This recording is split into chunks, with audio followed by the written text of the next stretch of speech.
পূর্ব বর্ধমানের উক্তা গ্রাম পঞ্চায়েতের ডাঙ্গাল গ্রামের বাসিন্দা নিভা পাল। নিজের বাড়ি না থাকায় বিধবা মহিলা থাকেন মেয়ের বাড়িতে। এবছর বাংলা আবাস যোজনার বাড়ি পেয়েছেন তিনি। পেয়েছেন প্রথম কিস্তির টাকা। শুরু করেছেন ঘর তৈরির কাজ।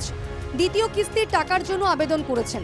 বাড়ির কাজ শুরু হয়েছে কিনা তা দেখতে ডাঙ্গাল গ্রামে আসেন প্রশাসনের এক প্রতিনিধি।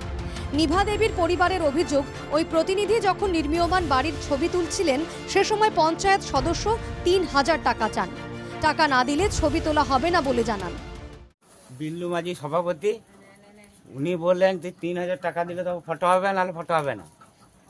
আমি বললাম আমি এখন কোনো 10 পয়সা দেবার ক্ষমতা আমার নাই। আমার 3 কাঠা জমি ছিল, আমার 3 কাঠা জমি বন্ধ পড়ে গেছে।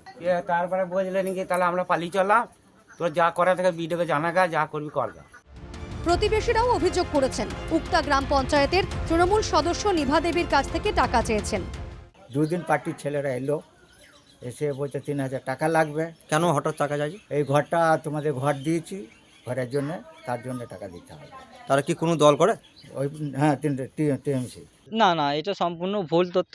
ও যে কোন ভিত্তিতে কথা বলেছে জানি না। হ্যাঁ, হয়তো এগেন্স্ট পার্টির হয়ে হয়তো কথা বলতে চাইছে। ওনার জামাই যে আছে বিজেপি বড় লিডার, আমাদের এখানে শিববাটি বাড়ি, হয়তো উনি হয়তো ওকে মদত দিচ্ছে বা ও হয়তো মদ খেয়ে বলছে নাকি জানি না। অসহায় গরিব মানুষের কাছ থেকেও কাটমানি আদায় করতে ছাড়ে না তৃণমূল, কটাক্ষ বিজেপির। ভারতীয় জনতা পার্টির তরফ থেকে এই ঘটনার তীব্র নিন্দা করছি এবং এটা প্রমাণ হয়ে গেল যে তৃণমূল মাঝে মাঝেই বলে যে 100 দিনের কাজ, আবাস যোজনা, পঞ্চায়েতের টাকা কেন্দ্র সরকার বঞ্চনা করছে, জোর করে আটকে রাখছে। আজকে তারা দেখুন কি অবস্থা, আজকে পুরো কাটমানিতে ভরে গেছে। ঘটনা আমি জানিও না, বিষয়টা আমার জানাও নেই। ভেবে না না সেটা কোনো করবে, এটা তো উপর থেকে নির্দেশ আছে, যেটা তার টাকা দাবি করতে পারে না। এই অভিযোগ ভিত্তিহীন, অভিযোগটা মিথ্যাই হবে।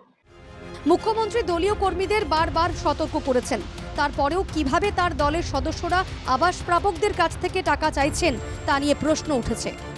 ডাঙ্গাল গ্রামের ঘটনায় নিভার পরিবার বিডিওর কাছে অভিযোগ জানিয়েছেন। পূর্ব বর্ধমান থেকে মোহাম্মদ খানের রিপোর্ট, NKTV বাংলা।